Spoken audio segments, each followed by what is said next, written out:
Rule number 12 है अपना, rule 12। War and revolution का नाम दिया मैंने दोस्तों इसको, war and revolution.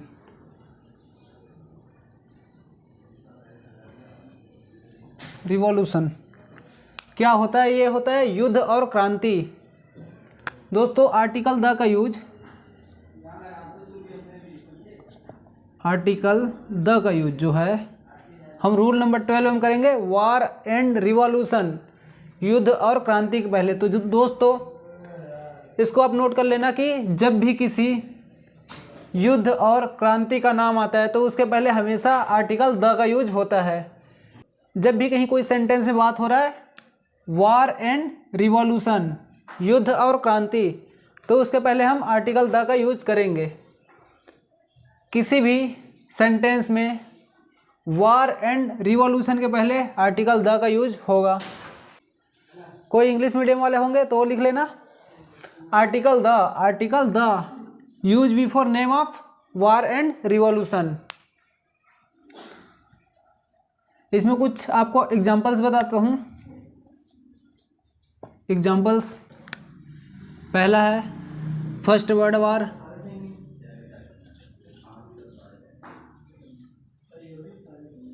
World war.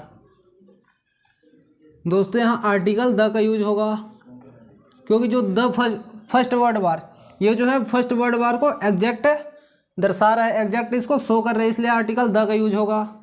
Second world war,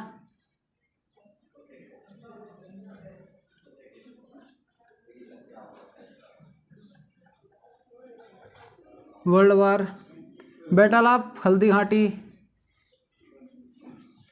battle of Haldi Ghati,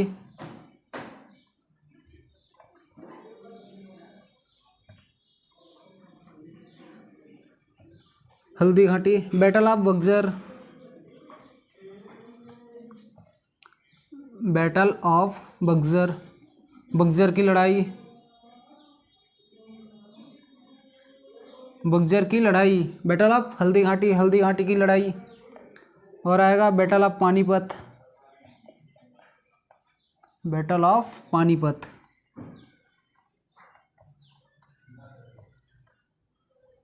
तो दोस्तों इन सभी के पहले आर्टिकल द का यूज करेंगे क्योंकि ये किसी एग्जैक्ट युद्ध, किसी फिक्स वार को दर्शा रहा है या फिक्स लड़ाई को शो कर रहा है। सेकेंड वर्ल्ड वार, द्वितीय विश्व युद्ध। तो दोस्तों ये जो सेकंड है ये फिक्स कर रहा है सेकंड विश्व युद्ध कब हुआ, इसलिए यहाँ आर्टिकल द का यूज होगा। ये कौन सा युद्ध है ये हमें पता चल रहा है, बैटल ऑफ हल्दी घाटी, हल्दी घाटी का युद्ध।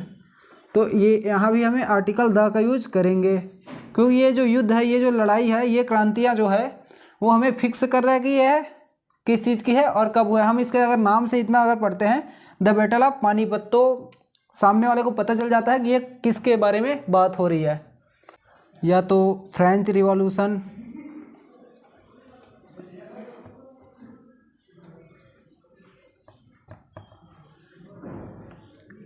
फ्रांस की क्रांति, इसके आगे भी हम आर्टिकल द का यूज करेंगे। एक कमेंट आया दोस्तों कि वार, क्या हम वार को, वार के आगे हम आर्टिकल द लगाएंगे?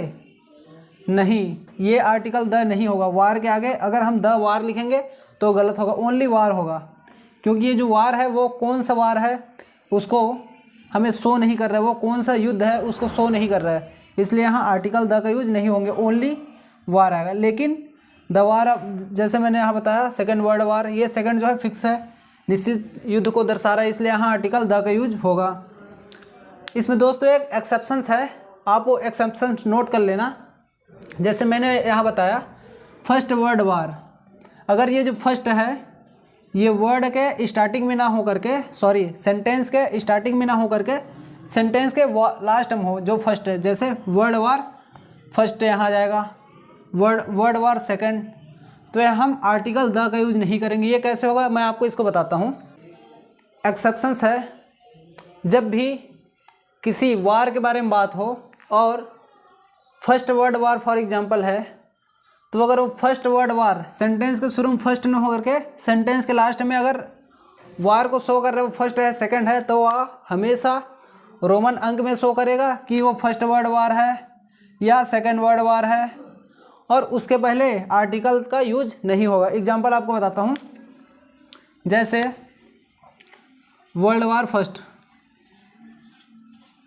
वर्ल्ड वार फर्स्ट, या battle of Panipat, of Panipat. तो दोस्तों पानीपत की सेकंड युद्ध, अगर ये शो कर रहा है रोम। हमारा अगला रूल है heavenlies body, heavenlies bodies, bodies Hindi में इसको बोलेंगे तो खगोलीय पिंडों। ये नियम आपको बताए होंगे, या तो आप 8 या 12th या 10th क्लास में रहे होंगे, तो आपके टीचर ने आपको ये ज़रूर बताए होंगे कि जो भी खगोलीय पिंडों, ठीक है, हेवनलीज बॉडीज़ मतलब जो भी संसार में या पूरा विश्व में या कहीं भी कोई चीज़ अकेला है या सिर्फ एक है, तो हम उसे आर्टिकल, उसके पहले आर्टिकल द का यूज करेंगे। जैसे सन, डैश सन, तो इसके पहले आर्टिकल द आएगा। डैश मून, डैश अर्थ,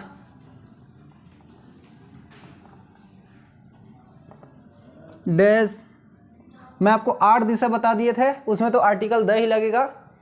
और ध्रुव तारा, ध्रुव तारा को हम लोग बोलेंगे पोल स्टार, पोल स्टार्स।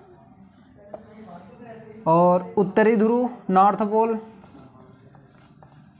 North pole dash. तो इन सभी में आर्टिकल द का यूज होगा। मैंने आपको पिछले क्लास में बताया था द ताजमहल, ठीक है, तो वहाँ हम आर्टिकल द का यूज करेंगे क्योंकि वो पूरे विश्व में सिर्फ एक है, इसलिए वहाँ हम आर्टिकल द का यूज करेंगे। इसका एग्जाम्पल है, परिभाषा है, कोई भी चीज़ या कोई भी वस्तु, कोई भी पिंड जो पूरे संसार में सिर्फ एक है या अकेला है, उसके आगे हम हमेशा आर्टिकल द का यूज करेंगे। इसमें आपको एक एग्जाम्पल बताता हूँ। ये एग्जाम्पल आप सब ने पढ़े होंगे।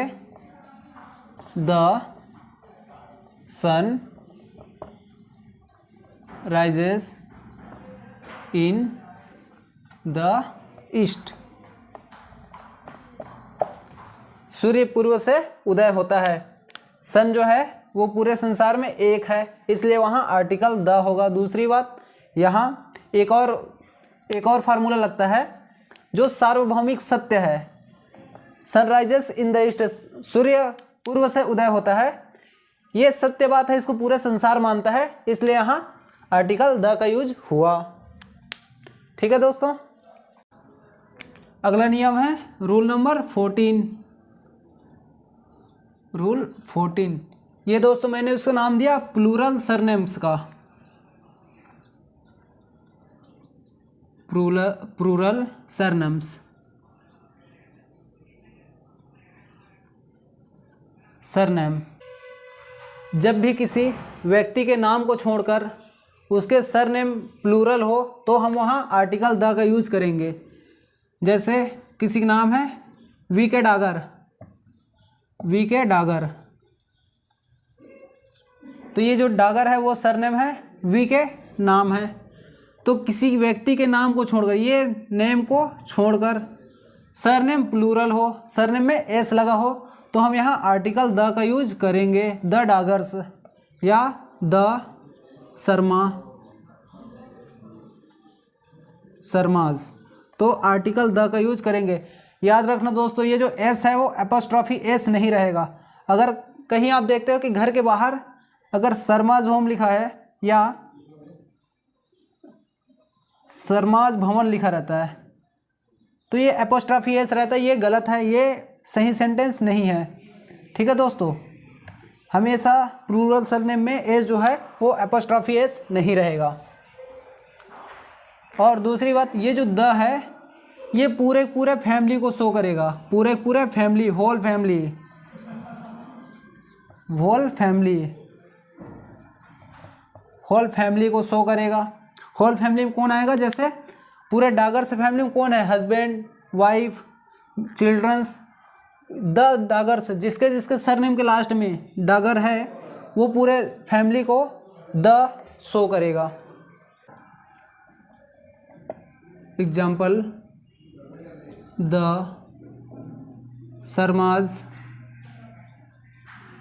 Sharma's have recently shifted to Delhi. The Sharmas has recently shifted to Delhi.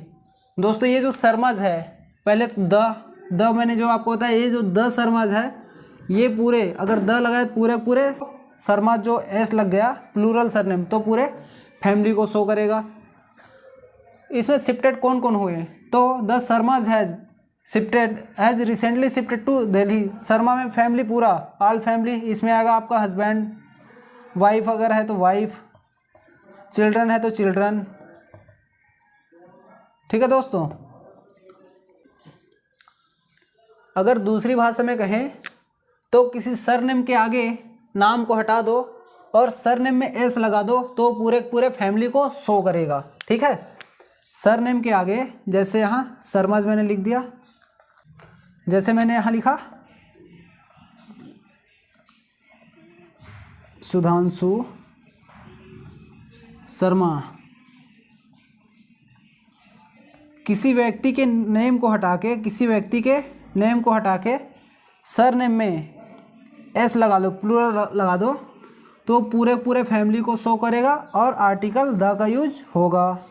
ठीक है दोस्तों, किसी व्यक्ति के नेम को हटा के उसके सरनेम में एस लगा दो और सामने आर्टिकल लगा दो तो ये आर्टिकल द का यूज होगा और शर्माज पूरे फैमिली को शो करेगा। दोस्तों रूल नंबर 15 है हमारा पर्टिकुलर नाउन। जब भी हम किसी पर्टिकुलर नाउन के बारे में बात करेंगे तो उसके पहले हमें आर्टिकल द का यूज करेंगे, इसमें कोई दिक्कत नहीं है। जब भी हम किसी निश्चित संज्ञा, मतलब the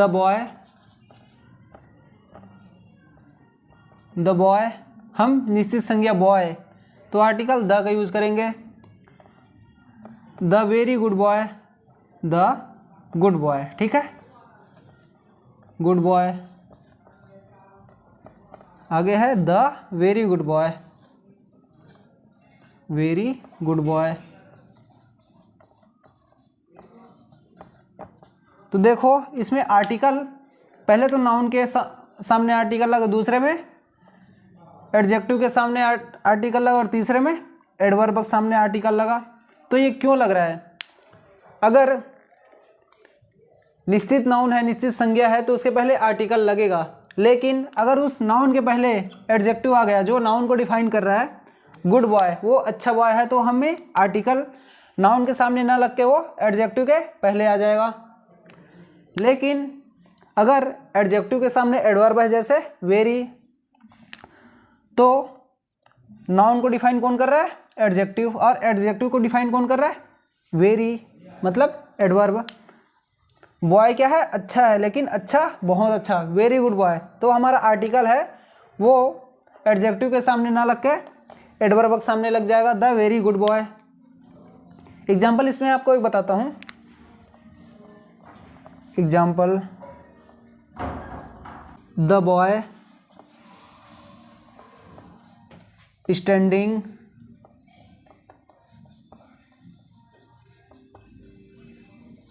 outside,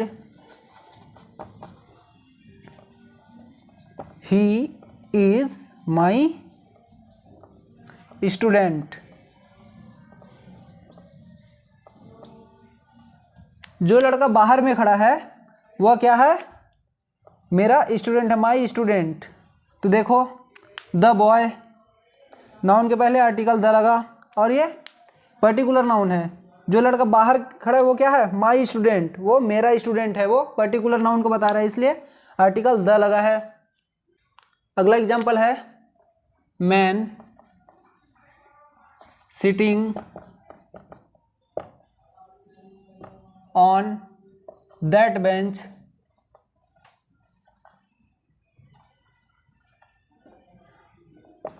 is my friend.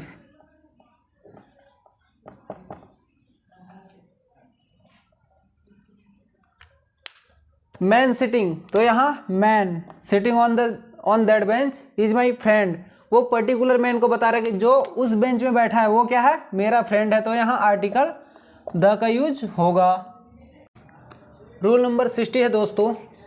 मैं पहले आपको इसके परिभाषा लिखवाने से पहले 4 वर्ड लिखवा देता हूँ। First, second, third and fourth. WHOLE whole, दूसरा आएगा कंप्लीट,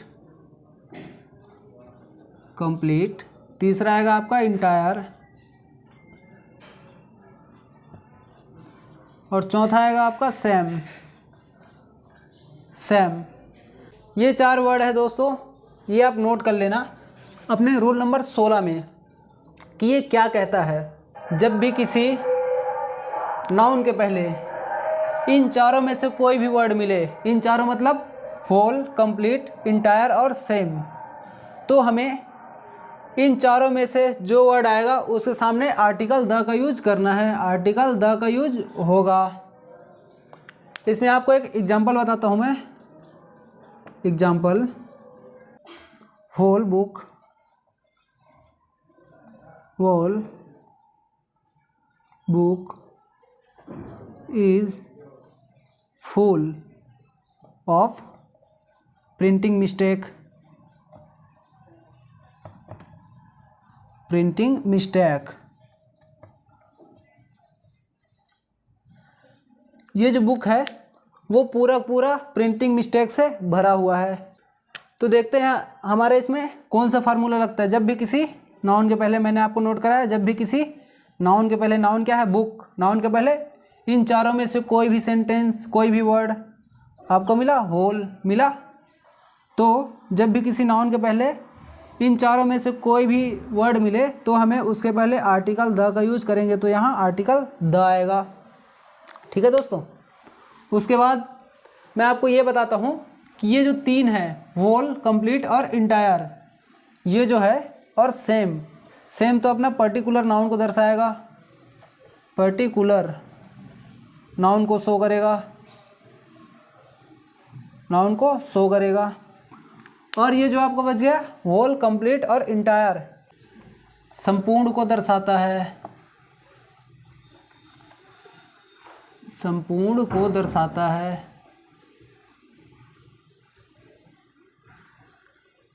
दर्शाता है। ठीक है दोस्तों।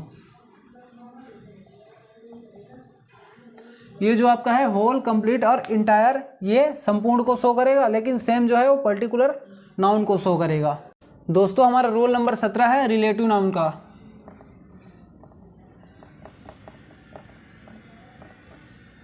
रिलेटिव नाउन, इसमें 3 वर्ड आएगा आपका।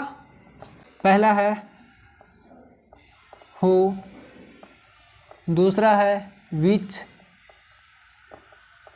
और तीसरा है दैट। जब भी किसी नाउन के बाद ये तीनों वर्ड मिले तो हमें उस नाउन के पहले आर्टिकल द का यूज़ करेंगे।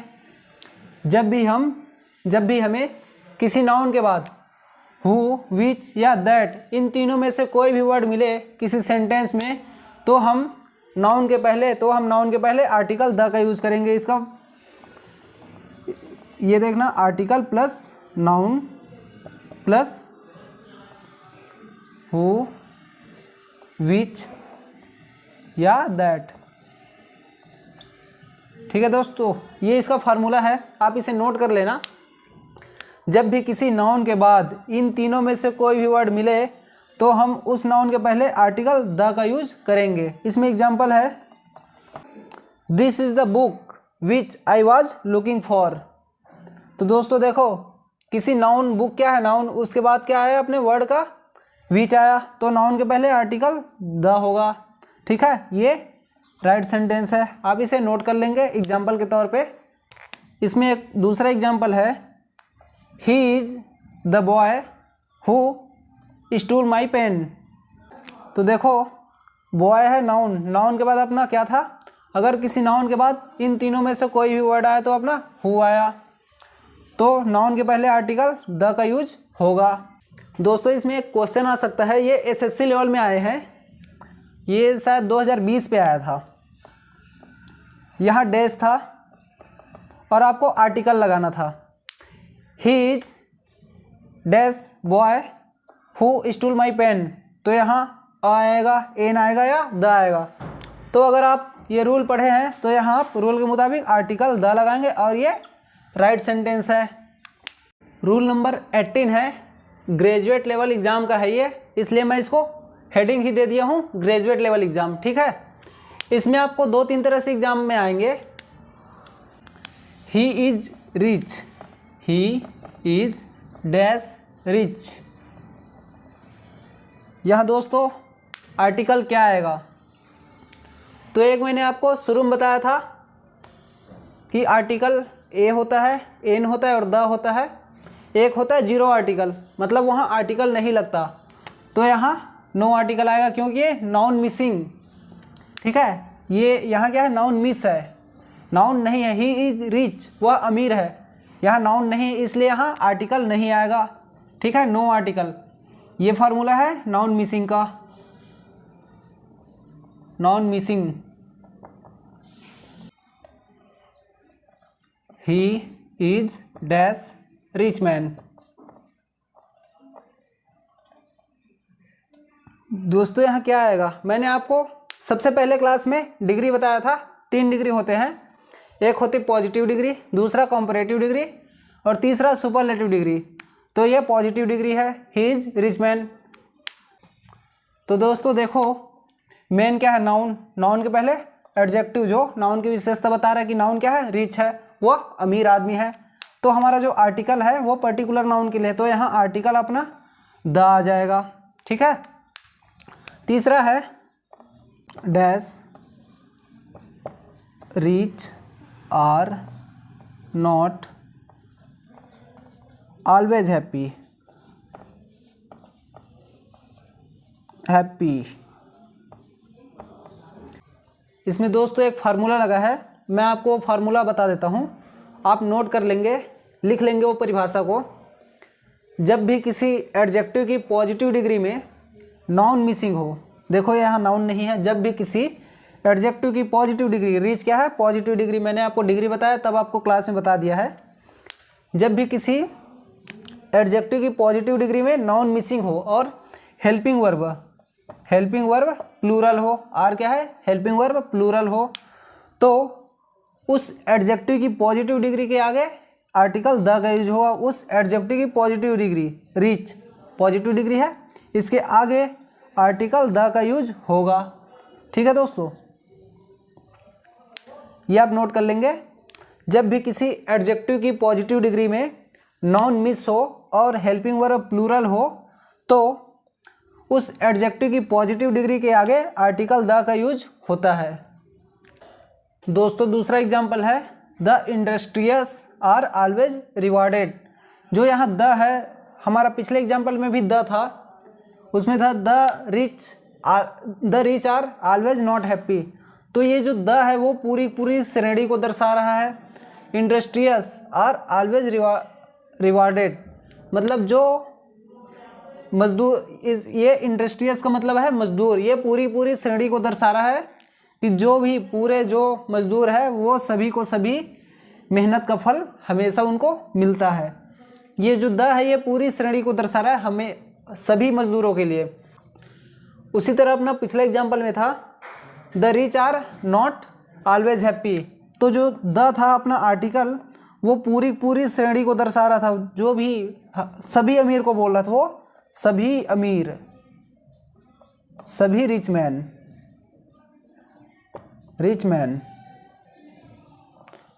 All rich man are not happy.